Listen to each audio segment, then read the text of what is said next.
Bismillahirrahmanirrahim. Assalamualaikum warahmatullahi wabarakatuh. Selamat pagi Bapak Ibu sekalian. Alhamdulillah kita menikmati hari libur ini dengan tetap semangat, tetap atau senantiasa mensyukuri atas semua nikmat yang telah Allah berikan kepada kita. Alhamdulillah perjalanan yang cukup melelahkan kemarin dari Tangerang. Dalam perjalanan menuju ke Jogja cukup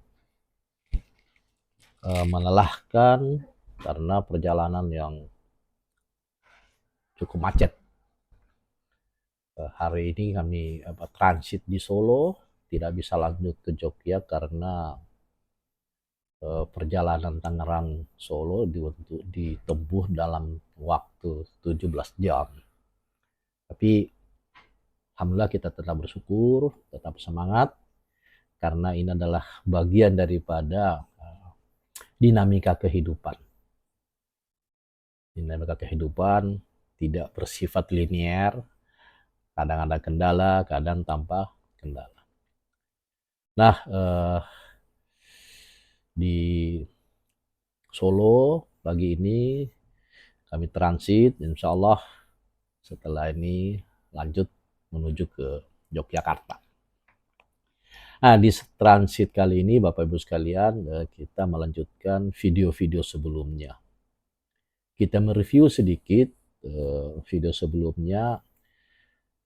Kita membahas tentang tujuan daripada ISO 17025 di dalam melayani pelanggan, yaitu customer satisfaction, kepuasan pelanggan.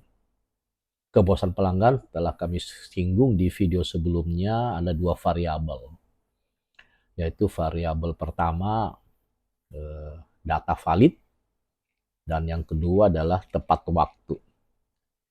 Nah, kemarin sudah kita perdalam sedikit tentang data yang valid.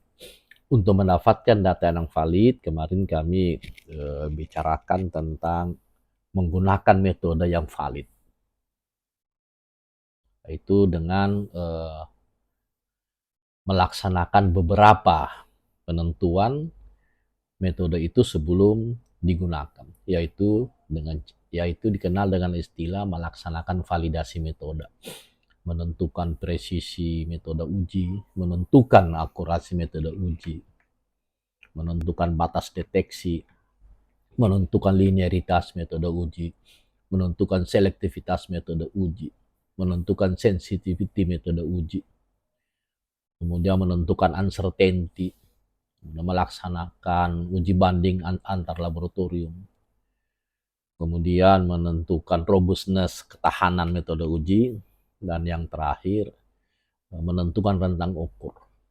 Nah, semuanya ada 11, tetapi yang lazim dipakai atau diterapkan di Indonesia hanya 3, yaitu menentukan presisi metode uji dengan teknis repeatability dan reproducibility untuk mendapatkan ketelitian metode uji, dan yang kedua menentukan akurasi metode uji dengan teknik uji CRM atau SRM dan dengan teknis spike metric. Kemudian yang ketiga yang lazim diterapkan di Indonesia di laboratorium penguji adalah menentukan batas deteksi metode. Nah, ini 3 yang sering ditanyakan oleh tim asesor dari kami. Nah, video kali ini Bapak Ibu sekalian, kita melengkapi lagi tools untuk mendapatkan kepuasan pelanggan. Ya, untuk mendapatkan kepuasan pelanggan, yaitu harus dikerjakan oleh personil yang kompeten.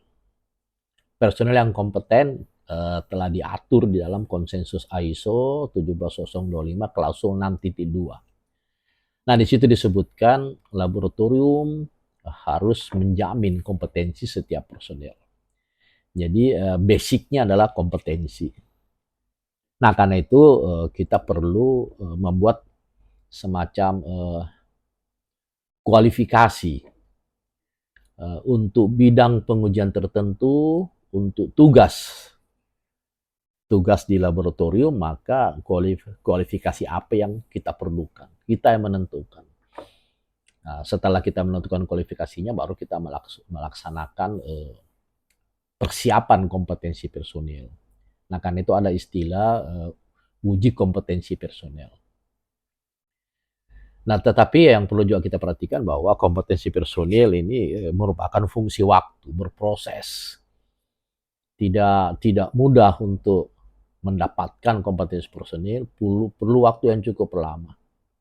Nah, berdasarkan pengalaman kami sebagai penanggung jawab laboratorium, kami pernah menjadi penanggung jawab laboratorium lingkungan metrik air selama 12 tahun di Yogyakarta, dan pernah juga menjadi penanggung jawab laboratorium lingkungan di Kementerian LHK. Mungkin ada di antara Bapak Ibu sering mendengar pusar pedal ya. Itu kami ditugaskan sebagai kepala laboratorium lingkungan metrik air selama 7 tahun. Nah, dengan pengalaman ini menurut kami tidak mudah untuk mempersiapkan kompetensi personil. Kami biasanya jika ditanya butuh waktu berapa lama, ya berdasarkan pengalaman kami mengatakan minimal butuh waktu 3 tahun. Apalagi kalau teman-teman laboratorium bekerja di dalam metrik sampel yang berukuran mikro. Misalnya satuannya miligram per liter, atau mikrogram per liter, atau nanogram per liter. ppm, ppd, ppb, dan ppt. Butuh waktu yang lama. Nah, karena itu perlu butuh kesabaran untuk mendesain kompetensi personel. Karena itu juga kita perlu membuat program pelatihan, baik pelatihan internal maupun pelatihan eksternal. Nah, ini butuh anggaran, sehingga bagi pengelola laboratorium perlu mempunyai komitmen di bidang penganggaran dan komitmen di bidang untuk mempersiapkan kompetensi personil. Kenapa? Karena jika kompetensi personil telah terpenuhi, maka ini adalah bagian salah satu usaha kita untuk memproduksi data yang valid untuk memberikan kepuasan kepada pelanggan. Pelanggan kita bisa internal, bisa eksternal, bisa lembaga pemerintah, bisa swasta, atau bisa pelanggan yang personal. Nah, ini perlu proses Bapak Ibu sekalian. Ini bagian daripada untuk mendapatkan data yang valid untuk kepuasan pelanggan. Ada tambahan yang lain Bapak Ibu sekalian, perlu kita melakukan secara continuous, yaitu di dalam pengujian rutin perlu ada aktivitas yang namanya kontrol human error. Karena kita sepakat bahwa personil sewaktu-waktu membuat kesalahan, baik disengaja maupun tidak disengaja. Karena itu ada personil yang ditunjuk oleh manajemen laboratorium untuk mengontrol human error. Nah, human error ini sesuatu yang lazim terjadi, sehingga perlu secara periodik, continuous kita kontrol. Nah, kontrol human error biasanya secara teknis personil laboratorium kita tugaskan untuk melakukan pekerjaan pengujian secara duplo atau replicate ya. Karena di terminologi ISO yang dikenal adalah istilah replicate, pengulangan. Nah, pengulangan ini tujuannya adalah untuk mengontrol human error, kesalahan personel atau kesalahan analis. Secara teknis, lazim digunakan di Indonesia adalah melakukan pengujian duplo. Tetapi ada syarat yang harus kita perhatikan. Metrik sampel yang bisa dilakukan pengujian secara replicate harus bisa dihomogenkan. Jadi kalau sampel-sampel yang tidak bisa dihomogenkan, maka tidak bisa kita lakukan pengujian secara replicate. Yang kami sering membimbing laboratorium baja, beton, aspal, itu nggak bisa dihomogenkan. Bahkan ada ada laboratorium baja atau laboratorium beton, sekali nguji rusak, ini nggak bisa direplicate karena sekali nguji sampelnya rusak. Nah, ini hal-hal tertentu yang perlu kita pahami. Nah, kalau di metrik lingkungan, kontrol human error ini diberikan istilah tadi Duplo, kemudian kita menghitung ada istilah di SNI namanya RPD, Relative Percent Difference. Relative Percent Difference itu rumusnya X1 dikurangi dengan X2, absolute value. X1 adalah pengujian pertama, X2 adalah pengujian kedua. Kemudian dibagi dengan rata-rata kali 100%. Jika hasil RPD-nya kecil, maka kita katakan human error-nya juga kecil, sehingga data bisa diterima. Nah, untuk itu kita perlu menentukan namanya acceptance kriteria. Kriteria keberterimaan. Sampai sejauh mana human error ini bisa diterima. Atau ada, kalau dalam manajemen risiko istilahnya acceptable, bisa diterima. Nah, ini fungsi-fungsi daripada penyelia atau manajer teknik untuk menetapkan acceptance kriteria. Ada kontrol yang lain dalam rangka untuk mendapatkan data yang valid, yaitu kontrol alat.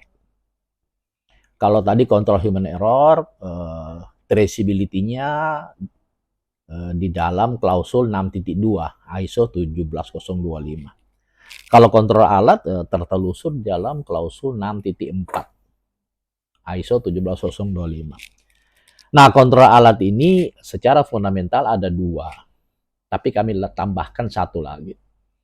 Secara fundamental, kontrol alat ini yang pertama adalah kita melakukan kalibrasi alat di laboratorium kalibrasi yang sudah terakreditasi ISO 17025.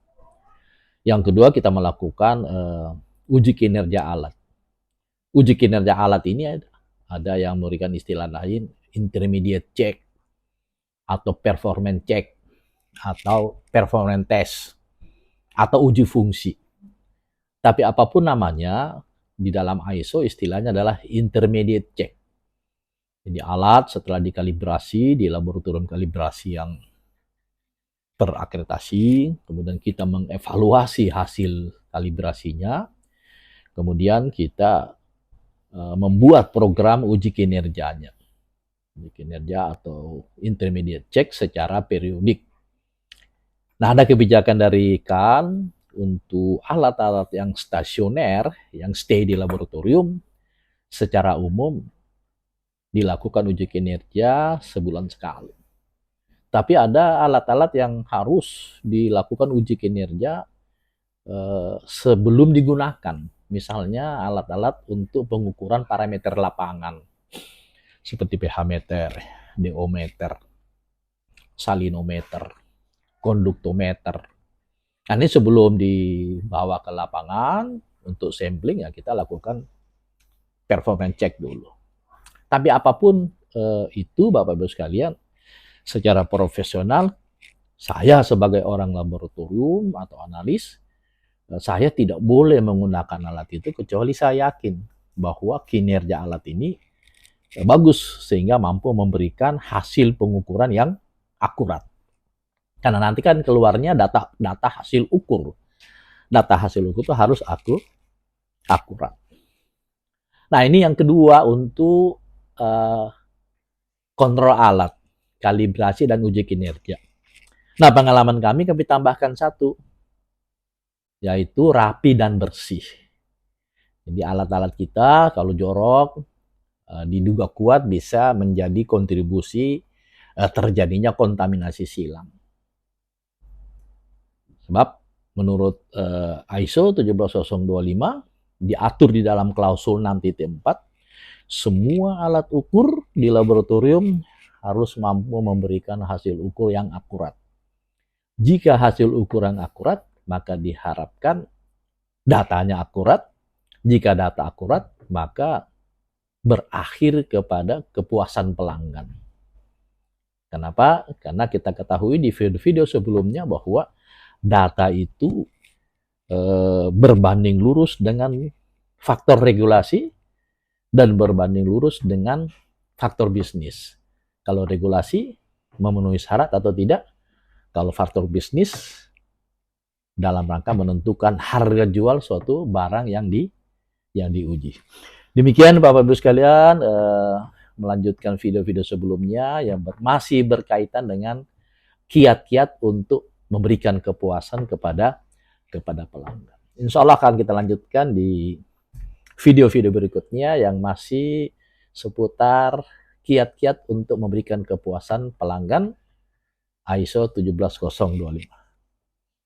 Terima kasih, mohon maaf atas segala kekurangan. Tetap semangat, jadikan penerapan sistem itu bermanfaat bagi kehidupan. Assalamualaikum warahmatullahi wabarakatuh.